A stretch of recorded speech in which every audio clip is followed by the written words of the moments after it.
Sabe, eu acho que, assim como todo mundo, a maioria dos problemas vem da infância. É uma época que você não entende muito bem as coisas, porque elas são da forma que são. E você acaba carregando muita coisa de tudo que aconteceu naquela época.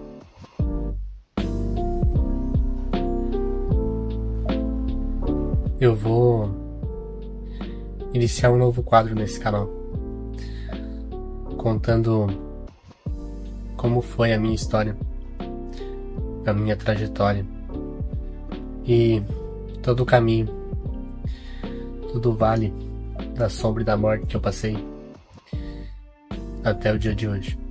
A minha memória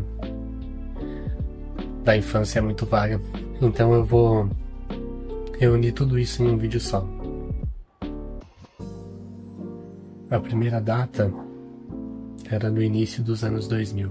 É a memória mais antiga que eu tenho e que me causou tanta dor. Minha mãe estava na cozinha, eu fui tentar conversar com ela. Ela disse: saia daqui, você tá me atrapalhando.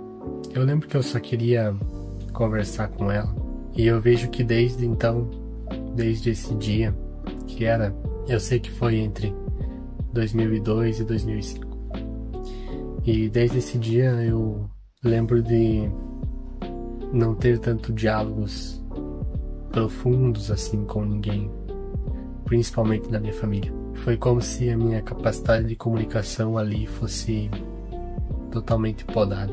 E essa cena ainda é clara e dolorosa para mim até hoje. Eu não posso dizer que a relação familiar era ruim todo dia. Na verdade, a maior parte do tempo eu tava quieto no meu quarto, na minha. Mas todas as surras que eu levei, principalmente as que não tinham muito motivo, eu não consigo esquecer.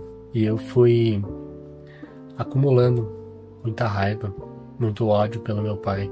E, consequentemente, descontei isso em colegas de escola, vivia em diretoria, sempre fui muito irritado com tudo. E eu gostaria de contar aqui pra vocês como é que foi um desses dias de surras não merecidas. Foi nesse mesmo lugar que eu tô agora. Era aniversário do meu irmão e estavam fazendo uma festa pra ele. E eu toco bateria desde que eu tinha uns 9 anos. Eu acho que esse aniversário eu devia ter, sei lá, uns 10 e ele uns 2 anos. Eu lembro que meu pai me pediu pra eu tocar bateria, porque estavam os familiares aqui em casa, e eu não quis, eu não tava afim, e por causa disso ele brigou comigo, ele me pegou pelo braço e me arrastou a escadaria abaixo, e na verdade é só isso que eu tenho de lembrança desse dia. E eu lembro que no fim da noite, na hora de dormir, que eu fui trocar de roupa, tava as marcas do dedo dele no meu braço, roxo. Então essa foi só uma das vezes. E eu lembro de muitas vezes na minha infância eu sair escondido pra eu poder chorar em algum canto da casa ou chorar no banho. Porque com certeza se eu fosse visto chorando eu apanharia. Então eu sempre me senti muito inseguro em casa, sabe? Nunca me senti num lar de verdade. E isso deixa uma ferida muito grande. E eu lembro de várias vezes, na verdade, planejar e pensar como eu me vingaria do meu pai quando eu crescesse. Como eu agrediria ele ou até mataria. E isso são, né, pensamentos muito fortes para uma criança. Mas eu nunca tive muito o que fazer. Afinal, para quem eu ia recorrer, né? Se dentro de casa eu não me sentia bem. E a coisa foi se arrastando enquanto eu ainda era criança até chegar na adolescência. E aí a revolta começou a florar. E eu já não conseguia mais conter essa raiva. Então tiveram muitas brigas, muita discussão, e eu lembro de falar na cara dele várias vezes sobre as surras e as memórias, e ter que escutar que ele não lembrava de nada, mas bom, quem apanha sempre lembra, né? E foi nessa que eu acabei saindo de casa e indo morar com a minha avó. Pode não parecer grande coisa, mas pra mim foi um grande passo. Poder sair daqui, eu tinha 16, 17 anos. Foi libertador. Mas, infelizmente, tudo que aconteceu deixou muitas sequelas. Muita raiva, muita revolta. E enquanto eu tava no ensino fundamental, foi mais tranquilo, as pessoas conseguiam relevar, né? Eu era criança ainda. Mas quando eu fui pro ensino médio, tudo isso começou a afetar minha vida de uma forma que tava ficando tudo muito sério, entende? Então eu reagia de forma explosiva às pessoas, brigava com todo mundo, ia pra cima, e isso começou a me afetar muito. Começou a afetar meus relacionamentos, eu perdi muitos amigos nessa época. Eu sempre me envolvi também em muitos relacionamentos e não lidei da melhor forma com eles.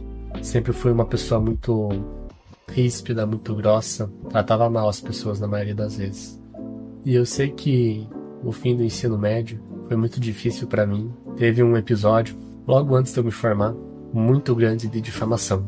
Então, eu tinha uma ex e a gente não tinha um relacionamento muito legal. E ela acabou falando pros amigos dela na escola que eu agredia ela. Coisa que nunca aconteceu. E muitas pessoas acreditaram, porque a palavra da moça contra a minha, que era um cara estourado, né? Então eu não tive muita chance nesse, entre aspas, júri popular. Acabaram postando isso no Facebook, deu uma grande repercussão. Eu moro em cidade pequena e muitas pessoas viram. Eu tive que escutar muitos comentários de pessoas que queriam me matar. E entre outras coisas. E mesmo, né, entrei ali com o processo na justiça contra tudo isso. E por mais que todos, né, que me acusaram de algo disseram que existiam provas e tudo mais, mas na hora de, né, da audiência mesmo ninguém se apresentou, ninguém apareceu. E, bom, no fim das contas eu saí como errado e tive que aceitar isso. E acredito que é por isso que eu não tenho uma boa relação com redes sociais. Eu não posto muito, eu sou bem low profile, né, como dizem. E é por isso que fazer esses vídeos aqui é doloroso. É difícil. Mas, bom, esse é só o começo da história e não aconteceu nada ainda.